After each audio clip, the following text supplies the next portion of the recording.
అందరికీ నమస్కారం. ముఖ్యంగా ఈరోజు ఈ ప్రెస్ మీట్ పెట్టడానికి కారణం ఏంటంటే, కామారెడ్డి డిక్లరేషన్ తర్వాత కామారెడ్డి డిక్లరేషన్లో 42% రిజర్వేషన్ బీసీలకు చట్టబద్ధత కల్పిస్తామని, చట్టసభల్లో కల్పిస్తామనడం కాకుండా విద్యలో, ఉద్యోగాల్లో, కాంట్రాక్ట్లో అన్నిట్లలో కూడా 42% రిజర్వేషన్ బీసీలకు కల్పిస్తామని చెప్పేసి కామారెడ్డి డిక్లరేషన్ ద్వారా హామీలకు వచ్చినటువంటి ప్రభుత్వం వెంటనే దీన్ని విస్మరించి పట్టించుకోవడం మానేసి దాదాపు 2 సంవత్సరాలు కాలయాపన చేసి మొదలు తెలిసి మోసం చేసింది, తెలిసే చేసిన మోసం ఇది. తెలియక చేస్తే తెలియదు అనుకోవచ్చు, చేసిన మోసం కాబట్టి ఇది మాకు బీసీలందరికీ కూడా అవమానంగా ఫీల్ అవుతూ బాధతో మొన్న లోకల్ బాడీ ఎలక్షన్లకు కూడా పోవడం జరిగింది. వాళ్ళకు తెలిసే అసెంబ్లీలో బిల్లు పెట్టారు, రాష్ట్రపతి గారికి బిల్లు పంపారు, ఇవన్నీ తెలుసు ప్రజలకు కూడా. ఆ బిల్లు రాలేదని తెలిసి దాని ఇంకా మూగానే లేదు, ఆర్డినెన్స్ ద్వారా గవర్నర్ గారికి పంపారు. అది అక్కడనే ఉండగానే ఈ 2 అక్కడ ఉండగానే జంతర్ మంతర్లో ఢిల్లీలో ఇండియా కూటమితో ఉన్నటువంటి దాదాపు 240 మంది దాకా ఉన్నటువంటి ఇండియా కూటమిని మొత్తం తీసుకొచ్చి జంతర్ మంతర్లో పెట్టి అన్ని పార్టీలతోని కాంగ్రెస్ పార్టీ ఇక్కడేదో జరిగిపోయినట్టు, 42% రిజర్వేషన్ అమలు అవుతున్నట్టు, అంతా చేసినట్టు దాన్ని మార్కెటింగ్ చేసుకొని మమ్మల్ని మాత్రం బీఆర్ఎస్ పార్టీని మా ఎంపీలు రాలేదు, ఏం చేస్తున్నారని సీఎం గారు మమ్మల్ని నిందించి తిట్టి అనేక దూషణలు చేసి మేమంతా చేసేసాం, మీ సపోర్ట్ లేదు, బీఆర్ఎస్ పార్టీ సపోర్ట్ చేయట్లేదు అని చెప్పేసి మమ్మల్ని బద్నాం చేశారు మీరు. కానీ చివరికి అక్కడే తేల్చే అంశం ఏంటంటే, ఇది ఇప్పట్లో అయ్యే విషయం కాదు బీసీలకు రిజర్వేషన్.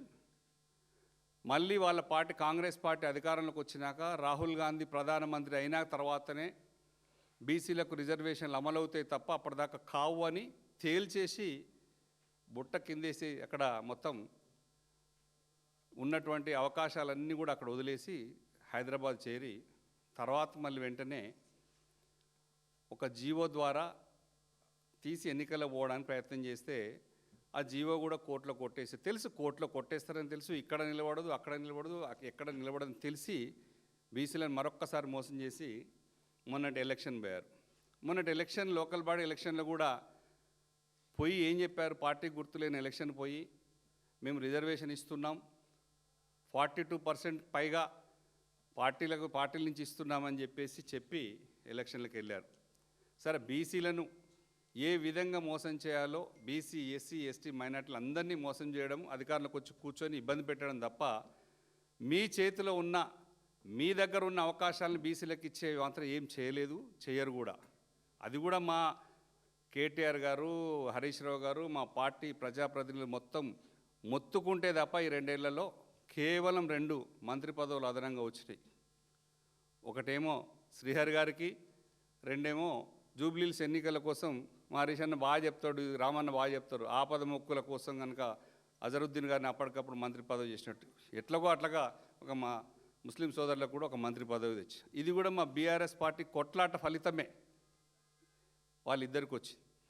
మీరు నిజంగా చిత్తశుద్ధి ఉంటే 42% మంత్రి పదవులు ఇవ్వాలి కదా, కార్పొరేషన్లు ఇవ్వాలి కదా, ఉద్యోగాలు ఇవ్వాలి కదా, విద్యలో ఇవ్వాలి కదా, ఏం చేయరు.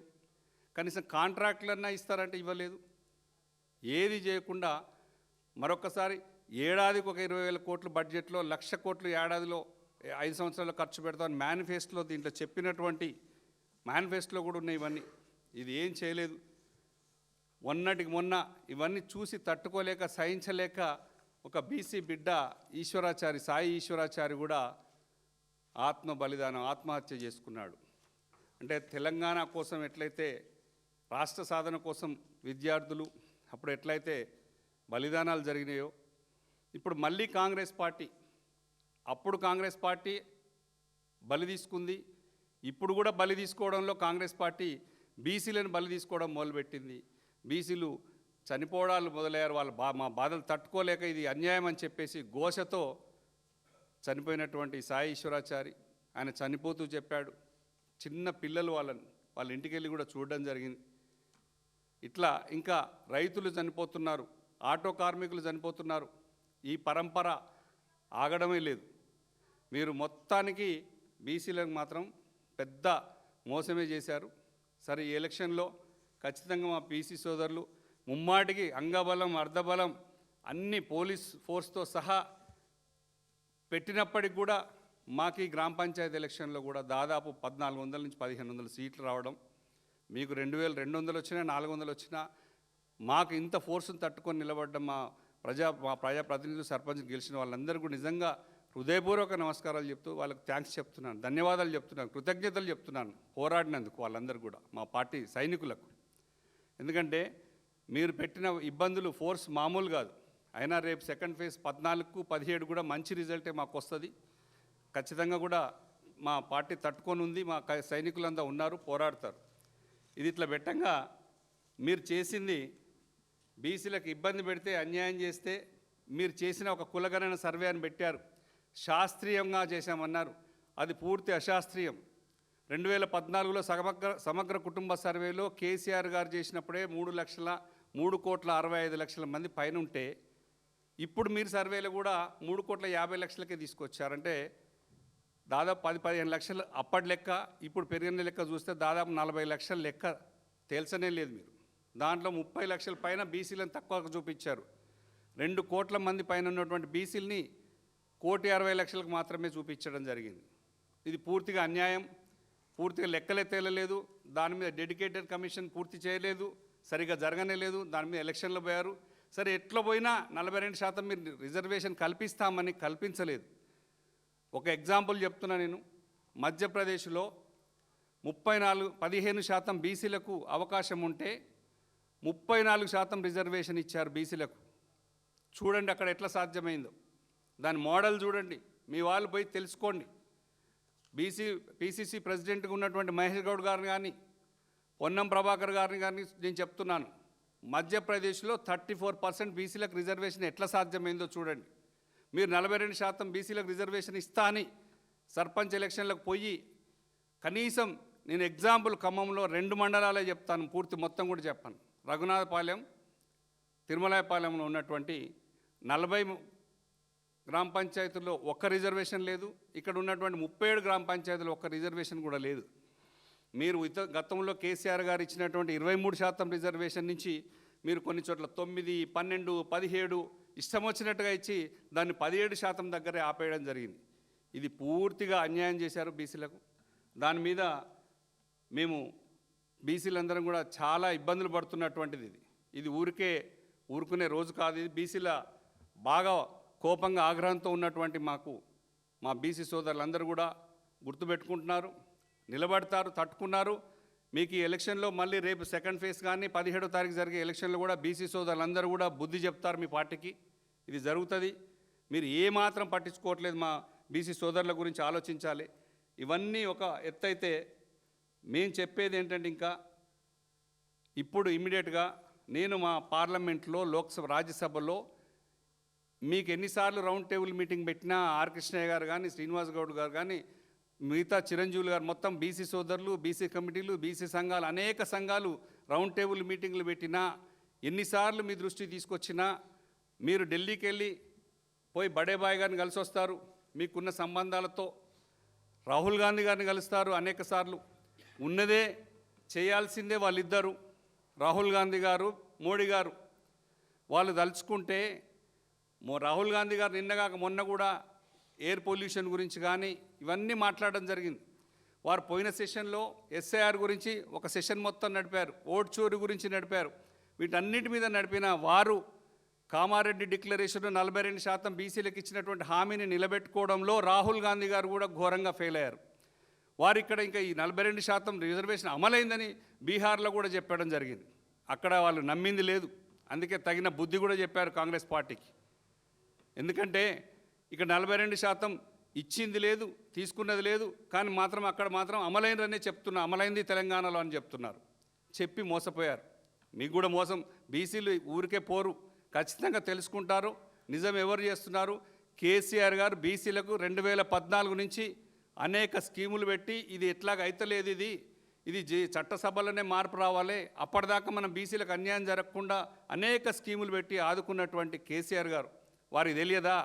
జీవోలు పెట్టలేదా? ఆర్డినెన్సులు తేలేదా? ఎంతమంది బీఆర్ఎస్ పార్టీ చేయని ప్రయత్నం అంటూ ఏమైనా ఉందా? మీరు చేసింది కూడా చివరికి అదే ప్రయత్నం చేసి చూపించి మేము కాదు కోర్టులో ఫెయిల్ అయినామని చెప్పి బూచి చూపించి తప్పించుకోవడం జరిగింది. దాన్ని పాపం ఊరికే పోదు, కాంగ్రెస్ పార్టీని చుట్టుకుంటుంది, అది ఖచ్చితంగా కూడా అంటుకుంటుంది. బీసీ జ్వాలలో కాంగ్రెస్ పార్టీ మసి అయిపోవడం మాత్రం ఖాయం. ఇప్పుడు మేము రాజ్యసభలో మేము బీఆర్ఎస్ పార్టీ తరఫున ఒక బీసీగా, ఒక బీసీ బిడ్డగా మిమ్మల్ని ఎన్నిసార్లు తీసుకొచ్చినా, ఎన్నిసార్లు మీ దృష్టిలో పెట్టినా, మా బీసీ సంఘాలు, మా బీసీ సోదరులు తీసుకొచ్చినా కూడా మీరు ఇచ్చిన హామీ పట్ల చిత్తశుద్ధి లేదు. మీ రాహుల్ గాంధీ గారు పార్లమెంట్లో ఈ 2 ఏళ్లలో ఒక్కసారి కూడా ఈ 42% రిజర్వేషన్ మనం హామీ ఇచ్చాము తెలంగాణ రాష్ట్రంలో, ఇది దేశంలో మొత్తం చేద్దామని మీరు అనుకుంటున్నారు. మీరు మార్కెటింగ్ కూడా చేస్తున్నారు, ప్రచారం కూడా చేసినటువంటి మీరు లోక్సభలో దాదాపు 100 మంది ఉన్నారు. ఇండియా కూటమిలు మొత్తం కలిసి 240 మంది ఉన్నటువంటి మీ పార్టీ ఇక్కడ ఉన్నటువంటి 8 మంది బీజేపీ ఎంపీలు కానీ కాంగ్రెస్ ఎంపీలు కానీ బీసీల గురించి 42% రిజర్వేషన్ గురించి ఒక్కసారి కూడా మాట్లాడకుండా ఉండడం చాలా బాధాకరమైన విషయం. ఇక్కడ గొడవలు చేస్తే అన్ని చేస్తారు, ఢిల్లీకి వెళ్ళి స్ట్రైకులు చేస్తారు, జంతర్ మంతర్లో ధర్నాలు చేస్తారు, కానీ అక్కడ ఉన్న నాయకులను తీసుకొని పార్లమెంట్లో బిల్లు పెట్టించి మూవ్ చేయిస్తే అది పని అయిపోతుంది కదా అని చెప్పేసి దాని మీద మాత్రం శ్రద్ధ లేదు. ఇవన్నీ చేయకుండా ఎలక్షన్లో పోవడం, మోసం చేయడం చేస్తే మేము ఇమ్మీడియట్గా మా పార్టీ తరఫున ఒక బీసీ బిడ్డగా నేను private member bill BC reservation కోసం నేను ఇంట్రడ్యూస్ చేయడం జరిగింది. దీన్ని ఖచ్చితంగా వచ్చే సెషన్లో ఖచ్చితంగా బిల్లు వస్తుంది. ఎందుకంటే బీసీలకు 42% రిజర్వేషన్ అమలు చేయాలనే లక్ష్యం మా పార్టీ కట్టుబడి ఉంది. ఇప్పుడే కాదు, 2014లో మొట్టమొదటి తెలంగాణ రాష్ట్రం సాధించిన తర్వాత వచ్చినటువంటి మొట్టమొదటి అసెంబ్లీలోనే 33% రిజర్వేషన్కు బిల్లును ప్రపోజ్ చేసి బిల్లు మూవ్ చేసి ఇక్కడి నుంచి అసెంబ్లీలో బిల్లు శాంక్షన్ చేసుకొని కూడా బిల్లు పంపడం జరిగింది ఢిల్లీకి. 33% బీసీలకు, 33% మహిళల రిజర్వేషన్లు కూడా ఇక్కడ చర్చ జరిపి ఇక్కడి నుంచి బిల్ పాస్ చేసుకొని ఢిల్లీకి పంపడం జరిగింది. అప్పటి నుంచి కట్టుబడి ఉన్నటువంటిది, బీసీల కోసం కట్టుబడి ఉన్నటువంటి ఏకైక పార్టీ బీఆర్ఎస్ పార్టీ మాత్రమే. ఇది మరొకసారి మేము ప్రైవేట్ మెంబర్ బిల్ మూవ్ చేయడం జరిగింది, ఇంట్రడ్యూస్ చేయడం జరిగింది. ఇది ఖచ్చితంగా మీరు చోటాబాయ్ బడాబాయ్ మీకు దగ్గరే, రాహుల్ గాంధీ గారు మీకు దగ్గరే, మీకు నిజంగా చిత్తశుద్ధి ఉంటే ఇప్పుడు ఇమీడియట్గా మీరు మూవ్ చేయొచ్చు. ఒక్క రోజులో పెద్ద పని కాదు, ఒక్క రోజులో బిల్లు మీరు చర్చ లేవనెత్తితే బీసీలకు ఎవరు నిజంగా వ్యతిరేకమో తేలిపోద్ది. మీరు వ్యతిరేకమా, బీజేపీ పార్టీ వ్యతిరేకమా, అసలు ఈ దేశంలో ఉన్నటువంటి బీసీలకు ఎవరు వ్యతిరేకం అనేది ప్రజల ముందు ఉండాలి. ఇప్పుడు ప్రజల కోసం చేస్తున్నది ఎవరు, కొట్లాడుతున్నది ఎవరో తేలిపోవాల్సిన అంశం. కాబట్టి ఇది మేము పెట్టిన ఈ బిల్లు మీరు చర్చకు రాగానే ఎంతమంది సపోర్ట్ చేస్తారో, ఎన్ని పార్టీలు సపోర్ట్ చేస్తాయో చూడాలి. ఎందుకంటే ఖచ్చితంగా క్లియర్గా మేము ఈ బిల్లు పెట్టాం. అది రాకుండా ఉండడానికి ప్రయత్నం చేస్తారా, మీరు తీసుకొచ్చి పాస్ చేస్తారా? మీ వల్ల కాని పనిని మీరు రాహుల్ గాంధీ గారి లోక్సభలో చర్చలు తీసుకురావాల్సింది, మల్లికార్జున ఖర్గే గారు, సోనియా గాంధీ గారు ఉన్నటువంటి రాజ్యసభలో కూడా చర్చలకు తీసుకురావాల్సింది, మీ ఎంపీలు ఉన్న లోక్సభ రాజ్యసభలో చర్చలకు తీసుకురావాల్సింది. 42% అమల్లో మనం హామీ ఇచ్చాం క్లియర్గా, దాని ద్వారానే మనం ప్రభుత్వంలోకి వచ్చాం కాబట్టి దానికి మనం పూర్తిగా న్యాయం చేయాలి. చేయకపోతే బాగుండదు అనే చిత్తశుద్ధి కనుక మీకుంటే ఈ 2 సంవత్సరాల్లో మీరు ఏం చేసినట్టో చెప్పాలి ప్రజలకి. వాటన్నిటి మీద ఇమ్మీడియట్గా స్పందించాల్సిన అవసరం వచ్చింది. నేను దీన్ని బిల్లును ఇంట్రడ్యూస్ చేయడం జరిగింది. ఇది ఖచ్చితంగా కూడా నెక్స్ట్ 269 అంటే నెక్స్ట్ సెషన్కి, బడ్జెట్ సెషన్లోకి బిల్లు ఖచ్చితంగా రావాలి. దానికి మీరందరూ సపోర్ట్ చేస్తారా, లేదంటే ఈలోపే మీరు పార్టీ నుంచి బిల్లులు పెట్టించి చర్చ తీసుకొచ్చి సపోర్ట్ చేసి బిల్లును పాస్ చేయించి ఈ దేశంలో ఉన్నటువంటి మొత్తానికి కానీ, లేదంటే ఈ రాష్ట్రంలో ఉన్న వాళ్ళకి మీరు ఇచ్చిన హామీ ప్రకారం 42% అమలు చేస్తారా, లేదంటే 9th షెడ్యూల్లో పెట్టుకొని మీరు రాష్ట్రపతి గారిని కలిసి 9th షెడ్యూల్లో అమలు చేయించుకొని కేవలం ఒక తెలంగాణ రాష్ట్రానికి అమలు చేస్తారా? అది మీ పార్టీ ఇష్టం. బీజేపీ పార్టీ కూడా మేము బీసీలకు అనుకూలమే, బీసీలను ముఖ్యమంత్రిని చేస్తాం, మేము బీసీ ముఖ్యమంత్రిని ప్రకటిస్తున్నామని చెప్పినటువంటి మీరు బీసీల పట్ల నిర్లక్ష్యం చేయడం కూడా తగదు. బీసీల కోసం మోసం చేయడం కూడా బీజేపీ పార్టీకి న్యాయం కాదు. మీరున్నటువంటి 8 మంది ఎంపీలు కూడా కాంగ్రెస్ ఎంపీలు 8, బీజేపీ ఎంపీలు 8 మంది కూడా దీని మీద స్పందించాలి. పార్లమెంట్లో, లోక్సభలో, రాజ్యసభలో ఇష్యూని లేపాలి.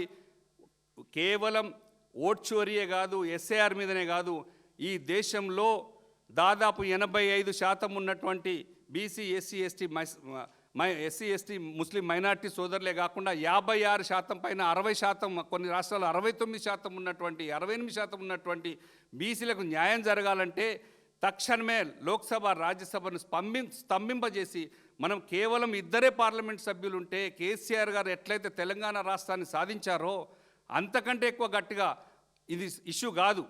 కేవలం 2 సభ్యులతోని ఒక తెలంగాణ రాష్ట్రాన్ని సాధించిన కేసీఆర్ గారు ఇంతమంది ఎంపీలుండి లోక్సభలో దాదాపు, రాజ్యసభలో కలిపి 50% పైన 60-70% ఉంటారు ఎంపీలు. అందరు కలిస్తే ఇది ఎంతసేపు పని?